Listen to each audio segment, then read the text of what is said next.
Hi friend, ಇವತ್ತಿನ video ಏನಪ್ಪ ಅಂದರೆ ಜಾತಿ ಮತ್ತು ಆದಾಯ ಪ್ರಮಾಣ ಪತ್ರ ಕ್ಕೆ ಬೇಕಾದ ದಾಖಲಾತಿಗಳು ಏನನ್ನಂತ ತಿಳಿಸ್ಕೊಳ್ತೀನಿ.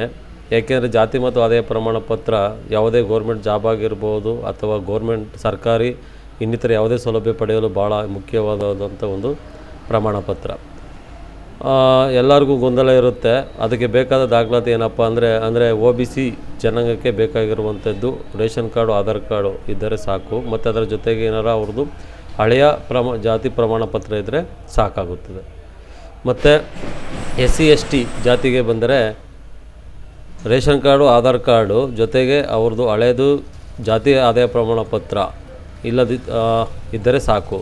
ನೆಕ್ಸ್ಟು ಇದಾದ ನಂತರ ಮತ್ತು ಈಗ ಮದುವೆಯಾಗಿ ಯಾರು ಬಂದಿರ್ತಾರೆ ಗಂಡನ ಮನೆಗೆ, ಅಂಥವ್ರಿಗೆ ಏನಪ್ಪ ದಾಖಲಾತಿ ಅಂದರೆ ಗಂಡನ ಹೆಸರಲ್ಲಿರುವಂಥ ರೇಷನ್ ಕಾರ್ಡು, ಆಧಾರ್ ಕಾರ್ಡು ಮತ್ತು ಮದುವೆ ಇನ್ವಿಟೇಷನ್ ಕಾರ್ಡು ಮತ್ತು ಆಧಾರ್ ಕಾರ್ಡ್ ತಿದ್ದುಪಡಿಯಾಗಿರುವಂಥ ಗಂಡನ ಮನೆಗೆ ಆಧಾರ್ ಕಾರ್ಡ್ ತಿದ್ದುಪಡಿಯಾಗಿರುವಂಥ ಆಧಾರ್ ಕಾರ್ಡು, ವಿಳಾಸ ತಿದ್ದುಪಡಿಯಾಗಿರುವಂಥ ಆಧಾರ್ ಕಾರ್ಡು, ಅದರ ಜೊತೆಗೆ ಮದುವೆ ಆಗಿರೋ ಹುಡುಗಿಯ ತಂದೆ ಮನೆಯದ ಜಾತಿ ಮತ್ತು ಆದಾಯ ಪ್ರಮಾಣ ಪತ್ರ ಅದು ಅವರ ಹೆಸರಲ್ಲಿದ್ದರೆ, ಅವರ ಹೆಸರಲ್ಲಿಲ್ಲ ಅಂದರೆ ಅವರ ಅಣ್ಣ, ತಂದೆ ಯಾರ್ದಾರು ಜಾತಿ ಆದಾಯ ಪ್ರಮಾಣ ಪತ್ರ, ಅದರ ಜೊತೆಗೆ ವಂಶವೃಕ್ಷವನ್ನು ಮಾಡಿ ಕೊಡಬೇಕಾಗುತ್ತದೆ.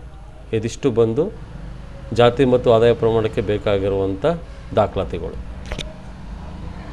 ಹಾಗೂ ಜಾತಿ ಮತ್ತು ಆದಾಯ ಪ್ರಮಾಣ ಪತ್ರವನ್ನು ಆನ್ಲೈನ್ ಮುಖಾಂತರ ಅರ್ಜಿ ಸಲ್ಲಿಸಬಹುದು ಅಥವಾ ನಿಮ್ಮ ಹತ್ತಿರದ ನಾಡ್ ಕಚೇರಿ ಮುಖಾಂತರ ಹೋಗಿ ಅರ್ಜಿ ಸಲ್ಲಿಸಿ ಆ ಪ್ರಮಾಣ ಪತ್ರವನ್ನು ನೀವು ಪಡೆಯಬಹುದು.